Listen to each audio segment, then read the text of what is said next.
겟세마네라고 하는 이름은 감람산 올리브산이죠. 서쪽에 위치하고 있는데, 산 기슭에 위치하고 있는데 기름을 짜는 틀이라는 의미입니다. 그래서 감람산에서 그 겟세마네 동산에서 간절히 기도하신 예수님은 마치 기름을 짜내는 것 같은 간절함으로 그 땀방울이 핏방울이 되도록 간절히 기도하셨는데, 그 기도의 내용은 아버지께서는 모든 것을 하실 수 있사오니 이 잔을 내게서 옮기시옵소서. 그러나 나의 원대로 하시지 마시고 아버지의 원대로 하시옵소서. 이렇게 참 그 갈등과 고민 가운데 간절히 그렇게 3번을 기도하시고 하나님의 뜻을 확인하고 내가 그 길을 아버지의 뜻에 순종함으로 가야 되겠다 결단하심으로 일어서셨습니다. 그리고 졸고 있는 제자들에게 일어나라, 함께 가자, 보라 나를 파는 자가 가까이 왔느니라 말씀하셨습니다. 오늘 말씀은 이 내용과 이어지는 본문입니다. 47절 말씀을 보시겠습니다. 말씀하실 때 12 중에 하나인 유다가 왔는데 대제사장들과 백성의 장로들에게서 파송된 큰 무리가 칼과 몽치를 가지고 그와 함께 하였더라. 이 칼과 몽치는 뭐냐면 곤봉이에요. 그러니까 이 막대기를 가지고 온 거죠. 무슨 강도를 잡는 사람처럼, 그리고 또 무슨 사냥에 들짐승을 잡는 사냥꾼들처럼 그렇게 때를 지어서 온 것입니다. 어떤 그 기록에 의하면 그 무리가 한 200명 가량 된 큰 규모의 무리들이 대제사장들과 장로들에게 파송을 받아서 무리지어서 왔다, 이렇게 돼 있어요. 그러니까 예수님께서는 날마다 성전에서 앉아서 백성들을 가르치셨는데, 그때는 백성들이 이목이 두려워서 가만히 있다가 어두운 밤이 되어서 강도 잡듯이 나타난 그들은 이스라엘의 대제사장들과 또 백성들을 대표하는 장로들, 그 사내들인 공회의원들이 파송한 사람들이었으니, 이 백성들을 대표하는 자들의 또 종교인들의 어둡고 야비하고 간사한 면모를 잘 보여주는 대목입니다. 49절 말씀을 보시겠습니다. 49절. 곧 예수께 나와 랍비여 안녕하시옵니까 하고 입을 맞추니, 가룟 유다가 랍비여 안녕하십니까 이렇게 부르면서 나왔습니다. 랍비여라고 하는 것은 존경하는 선생님, 그러니까 선생님을 좀 높여부르는 호칭인데요. 다른 제자들은 예수님에 대하여 일반적으로는 랍비여라고 부르지 않고 주님 이렇게 부르죠. 그러니까 다른 제자들은 자기의 구주임을 고백하는 그 신앙이 있었지만, 가룟 유다는 랍비여함을 통해서 그들과 자기의 어떤 내면을 밝히 드러내는 선을 긋는 그런 모습을 보이고 있는 거예요. 그리고 먼저 다가와서 예수님에게 입을 맞추죠. 근데 당시 풍습으로는 서로 이게 친구끼리, 가까운 사이끼리 이제 입을 맞추고 하는 경우가 있고, 또 스승이 제자에게 친근함의 표시로 끌어안아서 이제 입을 맞추고 하는 그런 경우가 있는데, 연소한 사람이 나이 든 사람에게, 혹은 제자가 스승에게 먼저 다가와서 입을 맞추는 경우는 없는 거예요. 굉장히 좀 도발적이고 또 경우에 없는 그런 것이고, 또 이것이 바로 예수님 앞에 가룟 유다의 교만과 도발을 드러내는 그런 부분이라고 할 수 있을 것입니다. 50절을 이어서 보시면 50절 상반절에 예수께서 이르시되 친구여 내가 무엇을 하려고 왔는지 행하라 하신대, 이렇게 가룟 유다를 향하여 친구여 라고 예수님이 부르셨습니다. 그러니까 예수님은 자신을 팔려고 배반한 그 유다에게 친구여 라고 하심을 통해서 친근함을 드러내신 것이죠. 그런데 이 대목에서는 예수님의 어떤 사랑과, 그럼에도 불구하고 이 마귀여, 원수여라고 부르지 않는 예수님의 친근하고 다정한 면모를 볼 수 있지만, 그러나 이것에 또 다른 그런 의미가 있습니다. 뭐냐면은 이 신약 성경에 보면 친구여라고 부르는 호칭이 딱 3번이 나오는데 마태복음에서만 3번 등장을 합니다. 근데 그 친구여라고 하는 그 호칭의 그 내용이 부정적으로 3번 다 쓰였어요. 첫 번째는 예수님께서 말씀하신 비유인데, 포도원의 주인이 새벽에 나가서 일꾼들을 불러요. 나와 함께 내 포도원 밭에서 일을 하라. 그리고 내가 품삯을 한 데나리온을 내게 주겠다. 그리고 나도 몇 시간 후에 또 가서 일꾼을 데리고 오고 몇 시간 후에 또 일꾼들을 데려와서 나중에 한 데나리온씩 나눠주는데, 먼저 온 사람이 불합리하다. 왜 나중 온 사람하고 자기하고 똑같이 취급을 하느냐 해서 이 주인의 형평성에 불만을 품고 이의를 제기하자 포도원 주인이 뭐라고 말하는가 하면은, 친구여, 그때 등장하는 말이에요. 친구여, 내가 내게 잘못한 것이 없느라 내가 너와 한 데나리온의 약속을 하지 아니하였느냐, 이렇게 말을 하는 내용이 나오고요. 두 번째로는 큰 이 혼인잔치를 벌이는 어떤 임금이 초청받은 사람에게 예복을 함께 나눠주면서 이 잔치에 참여할 때 이 예복을 입고 오라고 이렇게 명했는데, 임금이 한 사람은 그 예복을 입지 않고 들어온 거예요. 그러니까 이 불청객인 거죠. 호의를 거절한 거죠. 그래서 그 임금이 예복을 입지 않은 사람을 책망할 때 쓰는 표현이 바로 이겁니다. 친구여, 내가 무엇을 어찌하여 예복을 입지 않고 여기 들어왔느냐, 그렇게 책망하는 내용입니다. 그리고 3번째로 예수님이 가룟 유다에게 친구여, 내가 무엇을 하려고 왔는지 행하라 라는 이 부분이 3번 나오죠. 그래서 이 마태복음에서 친구여라고 하는 이 호칭이 물론 일반적으로는 다정한 표현입니다만은, 이 마태복음이 마태가 기록을 할 때는 주인의 호의를 거절한 사람, 그리고 주인에 대해서 불평과 불만을 제기하고 이의를 제기한 사람, 마땅한 예복을 입고 와야 될 터인데 예복을 입고 하지 않은 사람, 마치 말해서 이 가룟 유다가 이와 같은 사람이다라는 것을 이렇게 염두하고 쓴 그런 내용인 것이죠. 그러니까 이 가룟 유다는 왕의 잔치에 참석했으나 왕이 마련한 예복을 거절한 무례한 사람과 같고, 그리고 그 주인의 호의에 불만을 품은 포도원의 일꾼과 같은 가룟 유다였다라는 것을 은연중에 우리에게 암시하고 있는 내용입니다. 또한 일찍이 다윗의 입을 통해서 예수님이 친구라고 불리우는 자에게 배반을 당하게 될 것이다라고 하는 예언의 말씀이 있습니다. 시편 41편 9절 말씀을 보시겠습니다. 시편 41편 9절, 내가 신뢰하여 내 떡을 나눠 먹던 나의 가까운 친구도 나를 대적하여 그의 발꿈치를 들었나이다.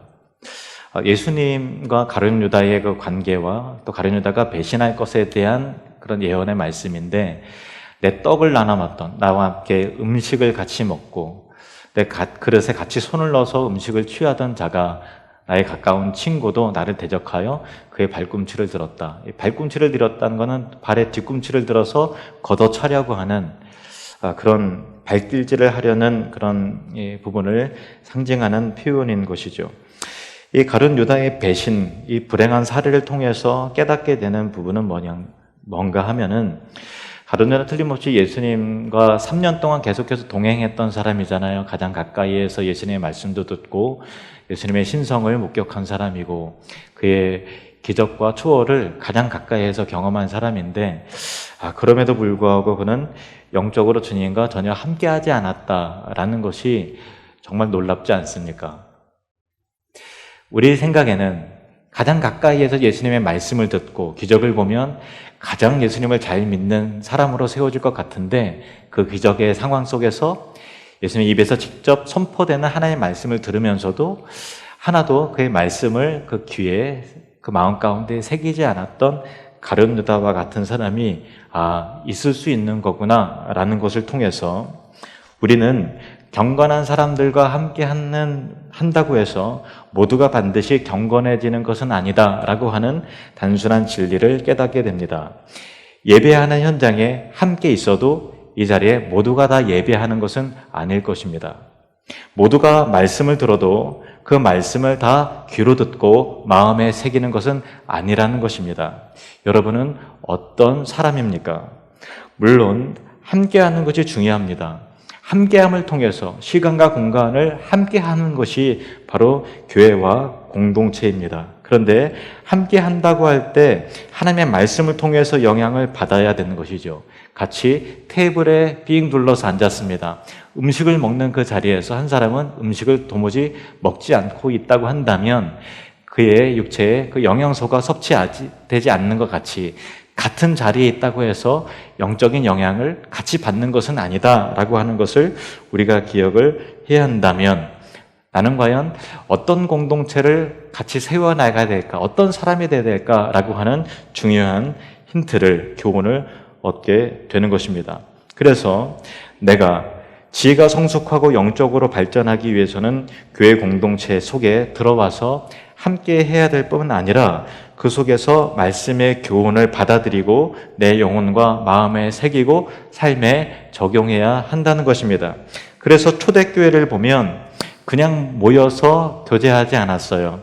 이 말씀을 유심히 보겠습니다. 사도행전 2장 42절 말씀을 보시겠습니다. 사도행전 2장 42절 시작. 그들이 사도의 가르침을 받아 서로 교제하고 떡을 떼며 오로지 기도하기를 힘쓰니라. 아멘. 그들이 사도의 가르침을 받고 교제했다는 거예요. 그냥 어떤 사교 집단처럼 교회를 만들어가는 것이 아니라 모였을 때 예수님은 사도들에게 말씀의 교훈을 베푸셨고 사도들은 예수님께 받은 그 말씀을 제자들에게, 성도들에게 나누어 주었는데 성도들은 사도들에게 받은 주님의 말씀을 마음 가운데 새기면서 그 말씀을 토대로 공동체를 세워나가고 교제하고 떡을 떼면서 교제할 뿐만 아니라 서로의 필요에 따라서 함께 기도하는 영적인 공동체를 함께 세워나갔다라는 그런 부분이죠. 오늘부터 하늘들이 개강이 되었는데 여러분 어떤 하늘들을 만들어 나가기를 원하십니까? 말씀을 통해서 함께 여러분들이 자라나길 원합니다. 하나님께 받은 말씀을 삶 가운데 적용한 부분들을 이야기 나누고 은혜 받은 부분들을 서로 나누면서 그리고 함께 삶을 이야기하다 보면 그런 모든 내용들이 사실 기도 제목 아닙니까? 내가 이런 부분에 연약함이 있고 삶 가운데 이러저러한 힘든 것들이 있다고 고백할 때 그리고 자녀의 문제라든가 물질적인 어려움의 복잡한 부분들을 이야기하고 건강상의 어떤 그런 부분들을 이야기할 때 그런 부분들이 다 기도의 제목들이죠. 그런 기도의 제목들이 함께 나눠지고 함께 기도하는 마치 초대교회와 같은 영적인 소르 공동체가 각 하늘들 가운데서 이루어지기를 주님의 이름으로 축복합니다. 자, 51절, 52절 말씀을 보시겠습니다. 51절, 52절. 예수와 함께 있던 자 중에 하나가 손을 펴 칼을 빼어 대제사장의 종을 쳐 그 귀를 떨어뜨리니 이에 예수께서 이르시되 내 칼을 도로 칼집에 꽂으라. 칼을 가지는 자는 다 칼로 망하느니라. 이 사복음서 중에 제일 마지막에 기록된 요한복음에는 이 대제사장의 종을 귀를 자른 그 인물의 이름이 기록이 되어 있어요. 누군지 기억나시죠? 베드로입니다.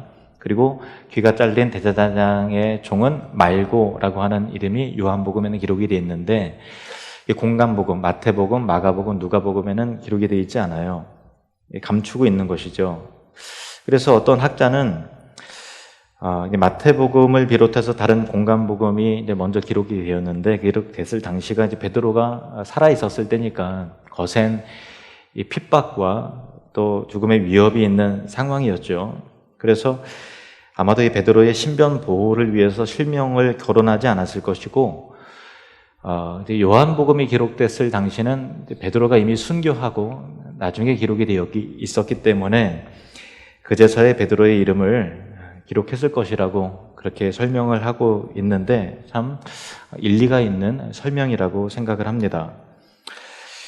이 베드로가 칼을 잡고서 단검을 휘둘렀다는 것은 당시 베드로가 스승 예수님을 위해서 무력으로라도 싸울 그 용기와 배짱이 있었던 것이고, 또 베드로의 호언장담, 내가 주를 위해서 죽기를 각오하고 옥에라도 함께 갇힐 것입니다 라고 했던 것이 진심이었구나, 참 의리가 있고 용기가 있구나 라는 부분을 확인할 수 있습니다. 그러나 우리가 주목할 부분은 오히려 예수님, 이런 베드로에 대해서 예수님이 꾸중하시고 책망하셨다라는 것이죠. 그때 베드로는 아마도 참 무안했을 것입니다.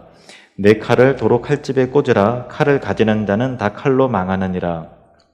자신의 용기와 충성스러움을 알아주지 않는 스승 예수님, 이때 베드로는 아마도 참 무안함을 넘어서서 상당한 실망감과 회의감이 들었을 거예요. 내가 이러려고 이분을 따랐나? 라는 생각이 아마도 들 수 있었을 것입니다. 중고등부 이 꿈터가 2달에 한 번씩 금요 기도회를 하는데요. 며칠 전에 금요 기도회는 학부모와 함께하는 기도회라 저도 학부모라 참석을 했습니다. 참 은혜로운 기도회였는데요.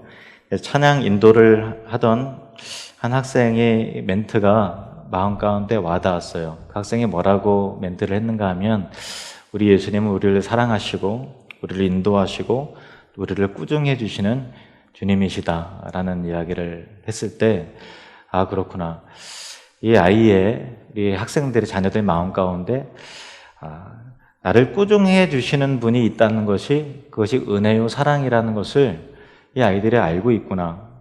그 부분에 대해서 제 마음 가운데 감동이 있고 참 고마웠습니다. 때로는 우리가 베드로처럼 자신의 충성과 헌신이 교회 내에서, 또 목사에게, 또 어떤 평신도 리더들에게, 또 공동체에게, 또 하나님에게 전혀 인정되지 않는 것처럼 보여지는 부분이 있을 수 있겠죠. 열심히 충성한다고 하고 자기의 헌신을 드러내고 자기의 마음을 드러냈는데 돌아오는 것은 오버하지 마라고 하는 그런 답을, 냉정한 질책을 듣게 될 때 우리는 참 민망하고 당혹스럽고 무안할 것입니다. 그러나 그 말씀을 통한 책망과 꾸중을 사랑과 은혜로 받는 사람이 참 귀한 사람입니다. 여러분, 그 귀한 사람이 되십시오. 예수님이 베드로를 책망하시는 내용은 이것이었습니다. 내 칼을 도로 칼집에 꽂으라. 칼을 가지는 자는 다 칼로 망하느니라. 우리도 상대방을 향해서 어떤 비난과 비판과 말로 통해서, 어떤 행동을 통해서 이 칼을 휘두를 때가 많이 있죠. 베드로도 자기의 칼은 의로운 칼이고 또 정의로운 칼이라고 생각을 했을 것입니다. 그러나 예수님께서는 칼을 가지는 자는 칼로 망한다고 말씀을 하셨습니다. 우리가 이 세상에 요즘에 날마다 올라오는 뉴스와 또 그런 것들을 볼 때 정치인이나 경제인이나 권력을 가진 사람들이 함부로 정의의 칼을 휘두를 때 자기도 그 칼에 의해서 망하는 것을 볼 때가 참 많이 있습니다. 더더욱 하나님의 나라는 이 세상의 힘으로, 이 세상의 방법으로, 무력으로 세워나갈 수 없다라는 것입니다. 혈기로 공동체가 서지 않습니다.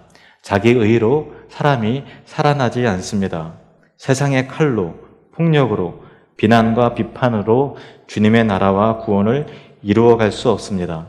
오직 하나님의 나라는 예수님의 십자가로부터 흘러나오는 용서와 사랑으로, 복음으로 세워나가는 것이며 세상의 힘을 동원해서 교회를 세워나갈 수 없다는 사실을 여러분 꼭 기억하시기를 바랍니다. 그러면 우리는 어떻게 해야 되겠습니까?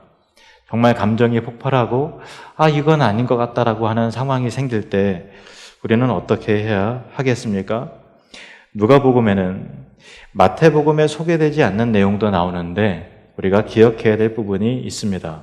누가복음 22장 50절에서 51절 말씀을 보시겠습니다. 50절, 51절 같이 읽겠습니다. 시작. 그 중에 한 사람이 대제사장의 종을 쳐 그 오른쪽 귀를 떨어뜨린지라. 예수께서 일러 이르시되 이것까지 참으라 하시고 그 귀를 만져 낫게 하시더라. 이것까지 참으라. 우리 같이 따라해 볼까요? 이것까지 참으라. 이것까지 참으라 라고 하는 말씀은 이것까지만 참으라는 것이 아니라 이것도 참아라. 이것까지라도 참아내야 된다라는 말씀이죠. 우리가 마음 가운데 새기고 새겨야 될 귀한 말씀이에요. 모든 성경을 우리가 우리의 지식의 한계와 기억력의 한계로 인해서 모든 성경을 다 담아낼 수는 없지만 특정한 한 구절이 우리의 삶을 변화시키고 우리 인생을 바꾸기도 하는 것입니다. 그래서 저는 이것까지 참으라 라고 하는 이 말씀이 여러분이 어떤 상황에 끌어오는 분노가 생겨지게 되고 뭔가 폭력적인 기질이 우리 발동이 될 때 이것까지 참으라 라고 하는 이 겟세마네 동산에서 예수님의 베드로를 향한 제자들을 향한 낮은 음성이 생각되고 기억되시기를 원합니다. 야고보서 1장 20절 말씀을 보시겠습니다. 사람이 성내는 것이 하나님의 의를 이루지 못함이라. 그 당시에는 정당한 의, 그리고 정의로운 분노라고 생각을 해요. 그런데 완전한 의는 우리가 가지고 있지 않기 때문에 우리의 의는 뒤틀린 자기 의예요. 그래서 뭔가 의의 이름으로 심판을 하고 정죄하고 판단을 할 때 우리는 늘 그 똑같은 의에 의해서 우리의 발목이 잡히고 우리가 정죄를 당하게 되고 또 우리의 인생이 허물어지는 것을 많이 보게 되는 것입니다. 성내는 것, 분을 풀어내는 것은 하나님의 의를 위한 것이 아니라 결국 자기의 의를 이룬다라는 것입니다.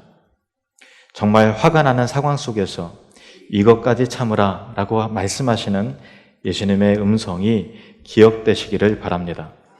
그 와중에 예수님은 이 베드로가 휘두른 단검에 귀가 잘린 이 말고 대제사장의 하인의 귀를 고쳐서 낫게 하셨어요. 아마도 베드로가 이 칼을 휘둘러서 말고의 귀를 달랐을 때는 아마 말고가 가장 적극적으로 그 앞에 나서 기고만장하게 위협하고 그렇게 했을 때 그 눈에 띄었겠죠. 그래서 정말 이 악랄해 보이는 그 사람의 귀를 정당하다고 생각해서 이렇게 잘라냈을 것입니다. 그런데 예수님의 입장에서는 최악의 상황이죠. 이 불안하고 다급한 상황이고 무섭고 두렵기도 하고 절망스러운 상황 속에 처했었던 그 예수님이 그 와중에 누군가를 고치고 누군가를 회복시키셨다라는 것은 예수님을 따라가는 모든 신자가 닮아야 될 귀한 진리를 찾는 자의 길이라는 것을 생각하게 됩니다. 이것이 주님을 따르는 우리의 사명입니다. 우리 교회에 몇 개월 전에 등록한 어느 여자 성도님이 예수님을 믿게 된 계기는 남편이 암에 걸려서 병원에 입원을 하게 되었는데 그 병실에서 어떤 분이 전도를 하시더래요. 그래서 전도를 받고 그로 인하여 예수님을 믿게 됐고 다닐 만한 교회를 찾다가 우리 교회 집사님을 통해서 우리 교회에 오시게 되었고 등록을 하게 되었죠. 그 성도님을 전도하시는 분을 저는 모르죠. 그분이 암에 걸린 환우였는지 아니면 암에 걸린 남편을 돌보는 가족이었는지 저는 확인을 못했습니다만은 어쨌든 그분은 삶에 있어서 가장 큰 위기를 만났던 것입니다. 가장 두려운 순간을 겪어내고 있었던 것입니다. 가장 큰 고난과 아픔을 겪는 시점이었을 것입니다. 그러나 그 위기 속에서 그는 자신의 위태로움과 고난에 함몰되지 않고 누군가에게 그리스도의 사랑을 드러내고 복음을 증거했습니다. 하나님의 사람은 최악의 상황 속에서라도 가장 두렵고 위태롭고 앞날이 불투명한 그 순간에서도 하나님께서 만나게 하시고 회복이 필요한 그 사람에게 손을 내밀고 그리스도의 사랑을 보여주는 자야말로 진정한 신자이고 이것이 신자의 아름다운 사명이며 거룩한 능력이라는 것을 저와 여러분이 기억하시면 좋겠습니다. 요한복음에 보면 이 대목에서 추가적으로 기록된 내용이 나옵니다. 요한복음 18장 11절 말씀을 보시겠습니다. 같이 읽으시겠습니다. 예수께서 베드로더러 이르시되 칼을 칼집에 꽂으라. 아버지께서 주신 잔을 내가 마시지 아니하겠느냐 하시니라. 분명 예수님께서는 겟세마네 동산에서 이 잔을 내게서 옮기시옵소서, 이 잔을 내게서 옮기시옵소서 할 만하시거든. 아버지께서 모든 것이 하실 수 있으니 이 고난과 죽음의 잔을 내가 감당하기 너무 버겁사오니 이 잔을 내게 옮기시옵소서 분명히 이렇게 기도를 했지만 나의 원대로 하지 마시고 아버지의 원대로 하시기를 원합니다. 이렇게 아버지의 뜻을 확인하고 결단하신 그 이후에 분명히 방향이 정해진 이후에 그 길을 확고하게 나아가십니다. 그래서 제자에게 아버지께서 주신 잔을 내가 마시지 않겠느냐라고 베드로에게 반문을 하시는 내용을 우리가 확인을 하게 됩니다. 우리도 하나님 앞에서 갈등하고 고민하는 순간이 있을 수 있죠. 믿음이 연약해지고 하나님의 뜻을 구하면서 어디로 가야 됩니까? 주님의 뜻은 알겠는데 내가 가기에는 너무나 버겁습니다 라고 하나님 앞에서 토로하고 고민하고 갈등하는 그런 모습을 보일 때가 있습니다. 그러나 한번 그 기도의 응답이 여러분에게 있게 되고 주님의 뜻을 확인하고 결단하는 그 이후에는 망설임 없이 고민 없이 주저함 없이 그 길을 담대하게 가십시오. 루터라는 영화를 몇 년 전에 봤습니다. 원래 2003년도에 만들어진 영화인데 1517년에 종교개혁이 마틴 루터를 통해서 일어났기 때문에 종교개혁 500주년을 기념해서 재작년에 2017년 500주년이 되던 해에 다시 재개봉한 영화였는데 그것을 보았습니다. 물론 루터에 대한 내용을 제가 이미 알고 있었기 때문에 대부분 아는 거였지만 제가 미처 생각하지 못했던 부분을 새롭게 깨닫게 된 부분이 있는데 그것을 잠시 여러분에게 나누겠습니다. 루터가 있었을 당시 교황이 레오 10세인데 이 베드로 성당을 짓기 위해서 막대한 자금이 필요했던 거예요. 그래서 그 자금을 모금하고 하기 위해서 성경을 왜곡시켜서 면죄부라는 것을 만들어냅니다. 그래서 테젤이라고 하는 정말 이 달변가 설교자에게 많은 곳곳을 다니면서 하나님 앞에 어느 정도의 헌금을 하면 내 죄가 미래의 죄까지도 사함을 받게 될 것이고 그리고 내 부모가 혹 죄를 졌다면 연옥에 있다면 너의 헌금하는 그 소리가 항아리에 들어갈 땡그랑하는 그 소리와 함께 화살처럼 그 영혼도 천국을 향해서 튀어 올라갈 것이다 라고 하는 정말 성경에 없는 거짓된 가르침을 계속해서 하면서 사람들을 미혹해 하면서 헌금을 계속해서 뜯어내고 그래서 성 베드로 성당을 짓는 그런 일이 일어났던 것이죠. 비성경적인 일이에요. 그래서 마틴 루터가 이에 대항해서 1517년 10월 31일 비텐베르크 그 교회에 문에다가 95개조 방방문, 이것이 왜 성경적으로 잘못되었는지, 왜 이것이 사기인지, 거짓된 것인 것을 성경적으로 조목조목 반박하면서 95개조 방방문을 내걸었는데, 그것은 루터의 입장에서는 자기 교수였으니까 그 학생들이 보고 작은 마을이었어요. 마을 사람들이 그냥 보라고 게재를 한 것이었는데, 당시 인쇄술이 발달이 되다 보니까 그것을 그대로 카피하고 인쇄를 떠서 그 독일 전역에 막 뿌려지고 전 세계적으로 뿌려지게 되는 거예요. 그러니까 자기도 생각하지 못했던 엄청난 파급 효과가 일어나게 됐고, 맞아, 루터의 이 말이 맞아, 우리는 성경으로 돌아가야 돼 라고 하는 그 사람들의 마음을 뜨겁게 달굼을 통해서 로마 교황청의 거대한 위협의 세력이 되었던 것이죠. 그래서 이 레오 10세가 루터에게 서신을 보내면서 그 입장을 처리하지 않으면 너는 죽게 될 것이다 라고 하는 위협 속에 루터는 하나님의 말씀이 진리고 이 말씀을 뒤집어 엎는 것이 오히려 비성경적이라고 하는 그 양심을 부인할 수 없는 거예요. 그래서 철회할 수 없고, 당신은 교황이라 할지라도 당신도 사람이기 때문에 오류가 있을 수 있다라는 것을 반박을 또한 했을 때 거대한 이 종교개혁의 그 싸움이 휘몰아치게 되는 상황이었던 것이죠. 그런데 당시 독일 황제가 카를 5세였는데 친교황 정책을 쓰는 사람이었어요. 그래서 이 루터를 불러서 종교 재판으로 이제 끌려가서 이제 보름수 회의를 하는 거죠. 자신의 주장을 철회할 것을 지금까지 주장하고 가르치고 또 95개조 방법문을 통해서 여러 가지 책을 쓴 것이 다 잘못되었고 오류가 있다는 것을 부정해라. 그러지 않으면 너는 죽을 것이다 라고 하는 위협과 이 회유를 강요받는 그런 상황이었습니다. 근데 영화에 보면은 종교 재판을 앞두고 이 로마 교황과 독일 황제의 거대한 권력 앞에 일개의 수도사, 이 신부에 불과하고 대학 교수에 불과한 이 사람이 두려워 떨 수밖에 없죠. 두려워 떨 수밖에 없는 연약한 루터의 모습이 영화 속에 나오더라고요. 그래서 루터가 마지막 회의를 앞두고 밤에 혼자 잠을 이루지 못하면서 마귀의 정죄와 공격과 너도 죄인인데 누굴 이렇게 하느냐라고 하는 이 공격과 두려움을 주는 회방 앞에 이 루터가 밤을 새면서 두려워서 벌벌벌 떨면서 신음하고 영적인 싸움을 치르는 장면이 나와요. 그런데 이 싸움의 마지막에 다시 하나님의 은총과 말씀의 확신 가운데 일어서죠. 하나님, 내가 하나님의 말씀을 지금 이 시대 속에서 일개의 사람이 하나님의 말씀의 권위 위에 올라가는 이 세대 속에서 하나님의 말씀의 영광과 권위를 내가 회복시키길 원합니다. 칼의 위협 속에서 주저함 없이 나는 나아갈 것입니다 라고 하는 이 결단 앞에 일어서게 되는 것이죠. 그래서 보름수 종교 재판에 들어가서 칼을 옷에 황제를 위시해서 여러 신문관들이 무서운 위협과 공격 앞에서 최종적인 변론을 하면서 루터가 이렇게 말합니다. 나의 양심은 하나님의 말씀에 사로잡혔습니다. 양심을 거스르는 것은 불안하고 안전하지도 않습니다. 그 때문에 나는 나의 글과 주장을 철회하거나 거스를 수 없습니다. 주여 나를 도우소서.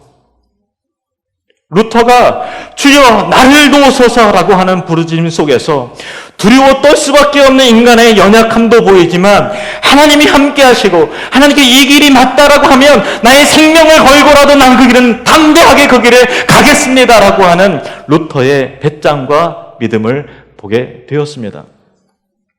이 세상의 선하고 영광스러운 역사는 하나님 앞에서 응답받고 결정한 일에 대하여 소신 있게 담대하게 그 길을 가는 사람들에 의해서 주의 나라가 세워졌고 주의 영광스러운 교회가 세워지고 선교는 확장이 되었고 아버지의 이름이 드러나게 되었습니다.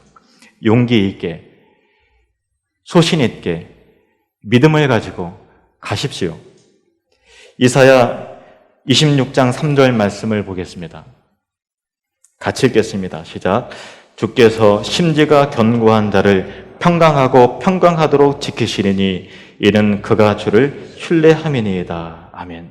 주께서 심지가 견고한 자를 지켜주신다. 여러분, 한 번 믿고 결단한 부분에 대해서 계속해서 우왕좌왕하고 흔들리고 그렇게 하면 안 되는 거예요.